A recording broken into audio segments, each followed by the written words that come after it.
एक तरफ मुख्यमंत्री हेमंत सोरेन जहां राज्य में निवेशकों को आकर्षित करने में जुटे हैं, वहीं उनकी अपनी ही पार्टी झारखंड मुक्ति मोर्चा जमशेदपुर में टाटा स्टील के खिलाफ मोर्चा खोले हुए है।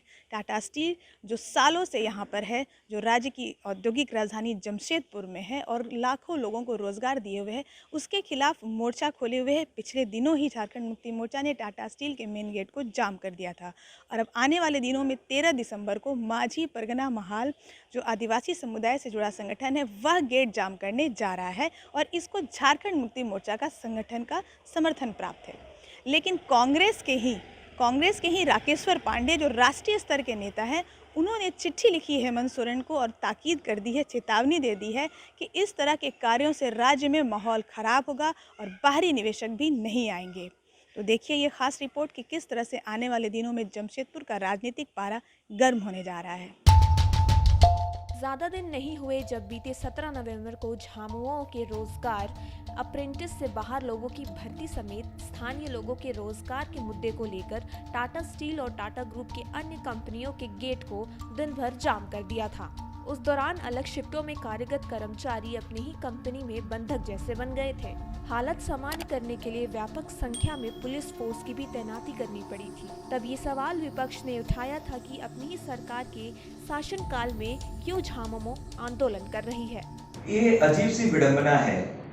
राज्य में सत्ताधारी दल के विधायक आज न केवल झारखंड की, भारत की सबसे प्रतिष्ठित औद्योगिक घराना और जिसने झारखंड को इतना कुछ दिया है, उसके खिलाफ आज उसका गेट जाम करते हैं। सरकार आपकी है, व्यवस्था आपकी है, प्रशासन आपका है।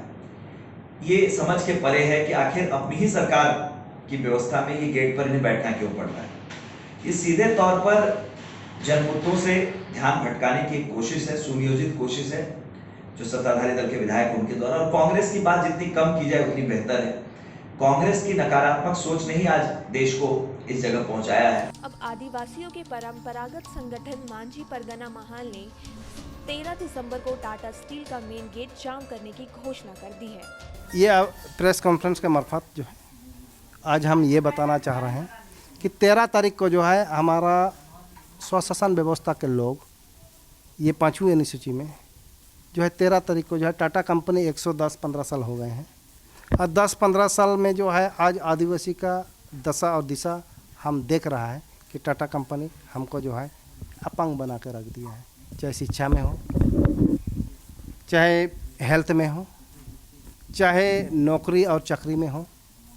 तो आज जो है उसी का ही हमको जो है दुख और तकलीफ है। संगठन टाटा से पिछले 100 सालों का हिसाब मांगेगा कि इन सालों में कितने आदिवासियों को यहाँ रोजगार दिया जा चुका है। तो देखा आपने इस रिपोर्ट में कि किस तरह से स्थानीय रोजगार के मुद्दों को और अन्य मुद्दों को लेकर झारखंड मुक्ति मोर्चा टाटा स्टील के खिलाफ मोर्चा खोली है। स्थानीय संगठन जो है वो योजना बना रहे हैं, विपक्ष जो है वो जेएमएम कांग्रेस पर निशाना साध रहा है कि इसके पीछे के जो उद्देश्य हैं वो सही नहीं है और राज्य का माहौल ख़राब करने हैं। अब देखना है कि आने वाले दिनों में जमशेदपुर में क्या हालात होते हैं। क्या वाकई झारखंड मुक्ति मोर्चा जिसकी खुद की सरकार है वो टाटा स्टील के खिलाफ मोर्चा खोलकर वाकई असली मुद्दों को सामने लाएगी, या ये महज कुछ खास लोगों के स्वार्थ उद्देश्य की पूर्ति बनकर रह जाएगा। अन्य Amrita, the news post, Jamshedpur.